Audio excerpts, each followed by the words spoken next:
پاکستان کے مایا ناز سنائپر راجہ ذیشان حیدر کی ہنگامہ خیز داستان۔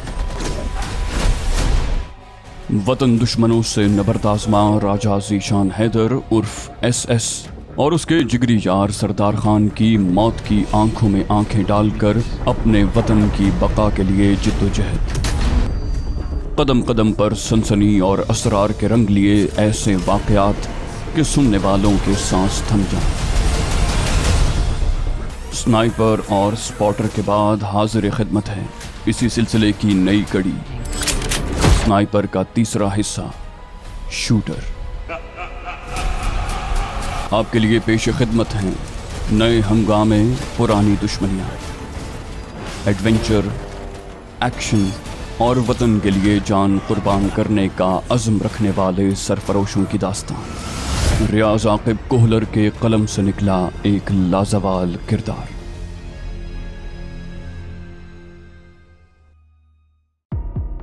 ناشتہ کر کے میں نے چند گھنٹے آرام کیا اور پھر یونٹ چلا گیا۔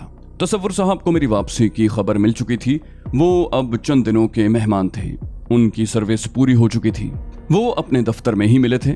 مشن کی تفصیلات سن کر انہوں نے اطمینان کا اظہار کیا اور ساتھ ہی یہ خبر بھی دی کہ سیکرٹ سروس کے ہیڈ کوارٹر سے یاد دہانی کی 2-3 چٹھیاں موصول ہو چکی تھیں۔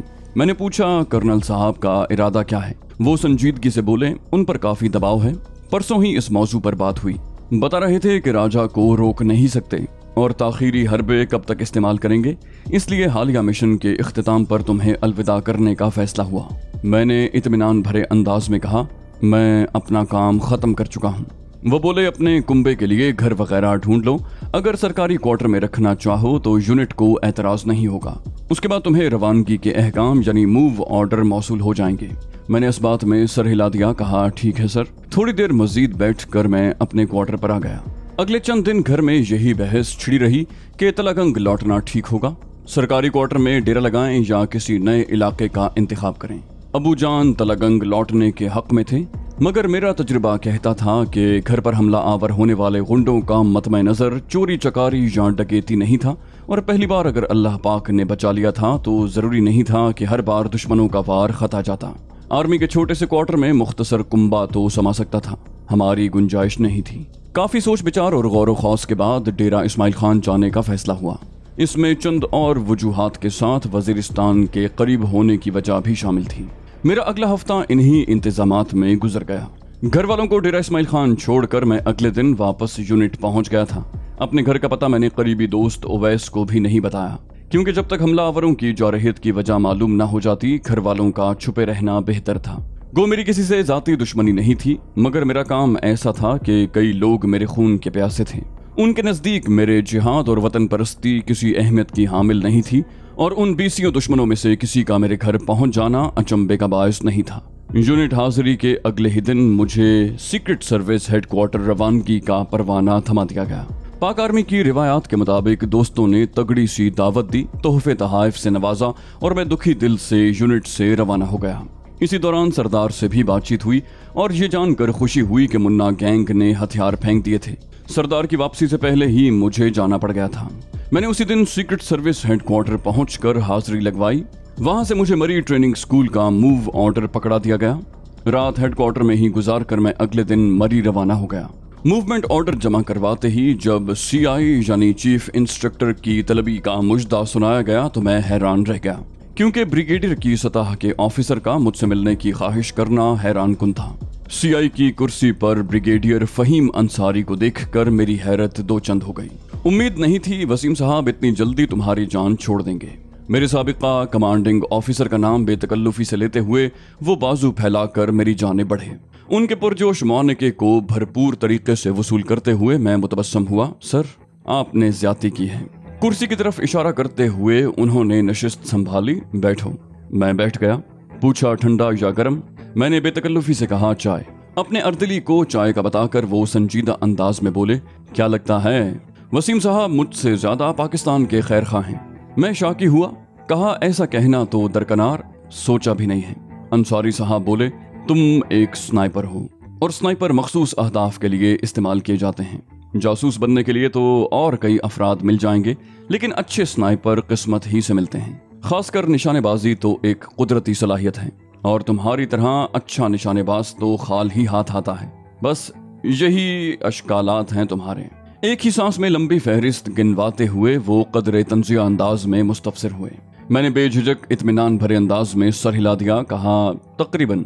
उनका इस्तफसार जारी था। बोले, क्या जासूस बनने की तरबियत हासिल करने के बाद तुमसे स्नाइपिंग का काम नहीं लिया जा सकेगा? मैंने नफी में सर हिला दिया। मैंने ऐसा तो नहीं कहा। वो बोले, बरखुरदार, बिलाशुबा तुम एक बेहतरीन स्नाइपर हो, और परमा को वापस लाने के लिए तुमने जिस जांफिशानी और मेहनत से काम लिया उसकी जितनी तारीफ की जाए कम है। मगर वहाँ जासूसी के मैदान में तुमने कदम कदम पर ठोकरें खाईं।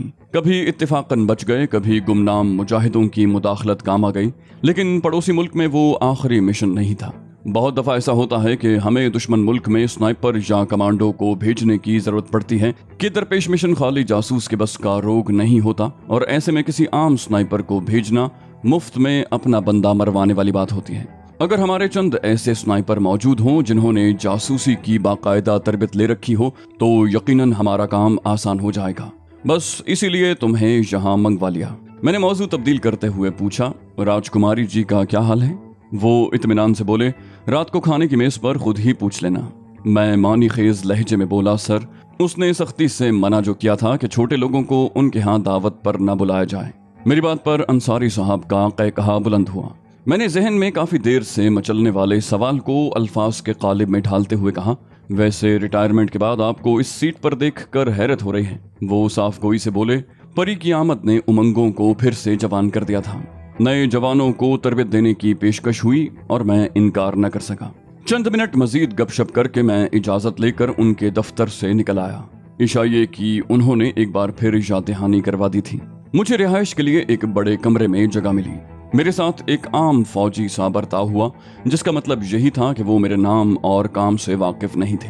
फकत अंसारी साहब के बुलावे की वजह से तरबियती अमले से चंद मानी खेज जुमलों का तबादला हुआ। उनके ख्याल में मैं कोई सिफारशी था। मैंने भी वजाहत की ज़रूरत महसूस न की और उनकी गलत फहमी बरकरार रहने दी। नमाज मगरिब के बाद अंसारी साहब ने मुझे लाने के लिए अपनी कार और ड्राइवर भेज दिया। उनकी रिहाइश ज़्यादा दूर नहीं थी, वहाँ तक पैदल भी जाया जा सकता था, मगर मेहमान नवाजी के आदाब उन्हें अच्छी तरह मालूम थे, तभी कार भेज दी। अंसारी साहब ने ड्राइंग रूम के दरवाजे पर मेरा इस्तकबाल किया था। मेरे कंधों पर बाजू रख कर वो अपनायत से मुझे सोफे तक ले गए थे। नशिस्त संभाल कर उन्होंने मुलाजमा को खाना लगाने का कहा। इसी दौरान उनकी बीवी शहनाज बेगम भी आ गईं। रस्मी कलिमात की अदायगी के बाद मैं अंसारी साहब की तरफ मुतवज्जे हो गया, जो कोर्स के बारे में ज़रूरी हिदायत दे रहे थे। परी अब तक नजर नहीं आई थी। जो ही मुलाजिमा ने खाना लग जाने की इत्तला दी, अंसारी साहब ने परमा को बुलाने का कहा और हम तीनों खाने की मेज की तरफ बढ़ गए। बमुश्किल बैठे ही थे कि परी यानी परमा नमूदार हुई। काली चुस्त जीन्स पर उसने घुटनों तक आती फूलदार कमीज पहन रखी थी। हल्का सा दुपट्टा गले में झूल रहा था। सुनहरे बाल शानों पर बिखरे हुए थे। नजाकत से चलते हुए करीब आई और कुर्सी घसीट कर खामोशी से शहनाज बेगम के पहलू में बैठ गई। अंसारी साहब ने मज़ाहिया अंदाज में उसका तारुफ करवाया। बोले, इनसे मिलो, राजकुमारी परिवश अंसारी। मुझे इनका बाप होने का फख्र हासिल है। परी की तरफ देखे बगैर मैंने हौले से सर हिलाया, कहा, जी सर। आखिरी मुलाकात इतनी खुशगवार नहीं रही थी कि मैं हंसी मजाक कर सकता। जब वो मेरा एहसान मानने को तैयार न थी तो मुझे भी जबरदस्ती किसी के गले पड़ने का शौक नहीं था। बेटी का रूखा रवैया देखकर उन्होंने मौजू तब्दील करना मुनासिब समझा और बोले, प्लीज शुरू करें। खाने के दौरान शहनाज बेगम और अंसारी साहब हल्की फुल्की गुफ्तगू करते रहे, मगर वो बेएतनाई से बैठी रही। मेरे नजदीक भी वो या उसका रवैया उतनी अहमियत का हामिल न था कि मैं सर खपाता। खाना खाकर वो अंसारी साहब से इजाजत लेकर अपने कमरे की तरफ बढ़ गई। अंसारी साहब ने मुझे रोक लिया था। कोर्स के मुतालिक चंद जरूरी बातें बताकर वो मुस्तफसिर हुए। बोले, तुम्हारे घर पर हमला आवर होने वाले कौन थे? इस बारे में तो कुछ नहीं बताया। मैंने चौंकते हुए पूछा, आप कैसे जानते हैं? उन्होंने मुंह बनाया, बोले, रहने दो यार। मैंने खिसियाते हुए कहा, मेरे ख्याल में तो मामूली चोर उचक्के थे। वो इत्मीनान से बोले, और तुम्हारा ख्याल बिल्कुल गलत है। मैं हैरानी भरे अंदाज में उन्हें घूर कर रह गया। हल्के से तवक्कुफ के बाद वो बोले, क्या सोचा था? तुम्हारी धमकी सुनकर विघ्नेश शुक्ला सहम जाएगा और चुपका बैठा रहेगा। मैंने तस्दीक चाही, कहा तो ये विघ्नेश शुक्ला का काम है। उन्होंने इस बात में सर हिलाया। बोले तुम्हारी बीवी को अगवा करके वो परी की वापसी चाहता था। उन लोगों से गलती ये हुई कि आम मुजरिमों से ये काम लेना चाहा, जिन्हें मालूम ही नहीं था कि कोई लड़की यूं माहिर लड़ाका भी हो सकती है। यकीनन उनका अगला वार सख्त हो सकता था, मगर उससे पहले तुम्हारे घर वालों को महफूज मकाम पर मुंतकिल कर दिया गया। मैंने पूछा, परिवश पर तो कोई हमला नहीं हुआ? अंसारी साहब ने इंकिशाफ करते हुए कहा, मुझे पहले से शक था ऐसा कुछ जरूर होगा, तभी हिफाजती इक़दामात से लागर्जी नहीं बरती। मैंने पूछा, तो फिर क्या सोचा है? वो फीके से तबस्सुम से बोले, जाती दुश्मनी की वजह से तुम्हें दोबारा सरहद पार नहीं भेज सकते। पहले दूसरा मामला था, परिवश के न मिलने ने मेरी दिमागी सलाहियतों को माऊफ कर दिया था और मैं अच्छे बुरे की तमीज खो बैठा। मैं रस्मी अंदाज में बोला, खैर ऐसी भी कोई बात नहीं। वो बोले, बहरहाल तुम घर वालों को मोहतात रहने का कह दो और तमाम जरूरी एहतियाती तदाबीर पर अमल यकीनी बनाओ ताकि किसी नागहानी सूरत हाल से सामना न होने पाए। मैंने इस बात में सर हिला दिया, कहा जी सर। उन्होंने मजीद घंटा भर रोक कर पुरमगज और मुफीद मशवरों से नवाजा और फिर ड्राइवर मुझे वापस छोड़ गया। बमुश्किल बिस्तर तक पहुंचा था कि मोबाइल फोन बजने लगा। अनजान नंबर था। कॉल वसूल करने पर मुतरन्नम आवाज सुनाई थी, राजा बात कर रहे हो। मैंने बगैर किसी तरद्दुद के पहचान लिया था कि वो परी है, लेकिन उसे जताए बगैर नरम लहजे में कहा, जी बोले। उसने कहा, हमें पहचान लिया है या तारुफ करवाना पड़ेगा? मैं तंज़िया अंदाज में बोला, जितना पहचान लिया है उतना काफी है, मजीद तारुफ का मुतहम्मिल ये गरीब सिपाही नहीं हो सकता। उसने बरहमी जाहिर की। बोली, जब मना किया था कि हमारे घर तशरीफ लाने से एहतराज बरता करें तो आपको समझ जाना चाहिए था। मैंने इत्मीनान से कहा, यह हिदायत अपने वालिदे मोहतरम को दें। एक सिपाही के बस से बाहर है कि अपने ऑफिसर की हुक्मदूली करे। वो धमकी आमेज लहजे में बोली, आखिरी बार तंबीह कर रहे हैं, फिर गिला न करना कि घर आए मेहमान को बेतौकीर कर दिया। मैंने मशवरा देते हुए कहा, इससे बेहतर था कि आप खाने की मेज पर तशरीफ ही न लाती। वो बिगड़ कर बोली, हमें आपकी नसीहतों और मशवरों की चंदा जरूरत नहीं है। मैंने बेपरवाही जाहिर करते हुए कहा, और आपको किसने कहा है कि मैं आपकी हिदायत का मुंतजिर हूँ? वो बरहमी से बोली, हमें जवाब चाहिए। मैंने कहा, अगर समझ में नहीं आ रहा तो और बात है, वरना जवाब तो मैं दे चुका हूँ। वो तैश में आते हुए बोली, क्यों कोड़ मगज लगते हैं? मैं इत्मीनान से बोला, कुछ कह नहीं सकता कि फिलहाल तो आपकी सिर्फ एहसान फरामोशी की सिफत ही से वाकफियत हुई है। वो बदतमीजी से बोली, आपको अपनी खिदमत का पूरा पूरा मुआवजा चुका दिया गया है। मजदूर का उजरत वसूल करने के बाद आजिर से मजीद की तमा रखना यकीनन पसंदीदा नहीं है। उसका घटिया तज्जिया बर्दाश्त करते हुए मैंने तहम्मुल से कहा, शायद आपसे तो कुछ भी नहीं मांगा था मैंने। वो तंजिया लहजे में बोली, हमसे मांग भी कैसे सकते थे? भूल गए हैं, हमें लाने की जिम्मेदारी आपको पापा ने सौंपी थी। मैं तुर्की बतुर्की बोला, तो जिस पर एहसान किया है उसी की दावत कबूल की है, आपको तो मसला नहीं होना चाहिए। उसने कहा, वो हमारा भी घर है और हमें हक हासिल है कि किसी नापसंदीदा शख्सियत को अपने घर आने से मना कर सकें। मैंने बेपरवाही से कहा, वालिद की हयात में औलाद घर की मिल्कियत की दावेदार नहीं हो सकती। ये कहकर मैंने जवाब सुने बगैर राब्ता मुनक़ता कर दिया। दोबारा उसकी कॉल आने लगी, मैंने फिर काट दी, मगर उसने हिम्मत न हारी। मजबूरन मुझे कॉल वसूल करना पड़ी। वो दुरुस्ती से बोली, आपको जुर्रत कैसे हुई हमारी कॉल काटने की? अजीब बात ये थी कि लहजा जितना भी तुंदो तेज और बदतमीजी से भरा हुआ था, उसने तुम्हारा कहने से गुरेज किया। मैंने हंसी जब्त करते हुए कहा, यकीनन आपको माहिर नफ्सियात की अशद जरूरत है। वो बोली, राजा ज़ीशान हैदर साहब, आखिरी बार मुतनब्बे कर रही हूँ, अगर इज्जत प्यारी है तो हमारे घर आने से गुरेज करना। ये कहते ही उसने राब्ता मुनक़ता कर दिया। उसका अंदाज बिल्कुल किसी छोटी बच्ची का सा था। कभी लगता गुफ्तगू का मौजू मुझे तंबीह करने की बजाय बस गपशप करना था। मैंने ज्यादा देर इन फजूल सोचों में सर खपाने की बजाय पलवशा से गपशप करना जरूरी समझा। फौजी तरबियत में सुबह सवेरे फिजिकल ट्रेनिंग का पीरियड और दौरान कोर्स फायरिंग की मश्क ऐसे इवेंट हैं जो तकरीबन हर कोर्स का हिस्सा होते हैं। इसकी वजह यह है कि जहां एक फौजी को जिस्मानी लिहाज से सेहतमंद और चाको चौबंद रहना जरूरी है, वहीं उसे हथियारों के इस्तेमाल के बारे में भी जानना बहुत अहम है। इसके अलावा मुतल्लिका कोर्स के असबाक होते हैं जिन पर सबसे ज्यादा जोर दिया जाता है। कोर्स में हमारे साथ हर रैंक और ओहदे के फौजी शामिल थे। इनमें सिपाही से लेकर ऑफिसर्स तक मौजूद थे। दौरान तरबियत ऑफिसर्स और निचले रैंक की कोई तखसीस नहीं होती, बल्कि ऑफिसर्स को कुछ ज्यादा ही रगड़ा मिलता है। ये कोर्स मेरे लिए बिल्कुल अनोखा और अजीबोगरीब था। दौरान तरबियत मुझे मालूम हुआ कि गुज़श्ता मिशन में मैं कैसी कैसी फाश गलतियों का मुर्तकिब होता रहा।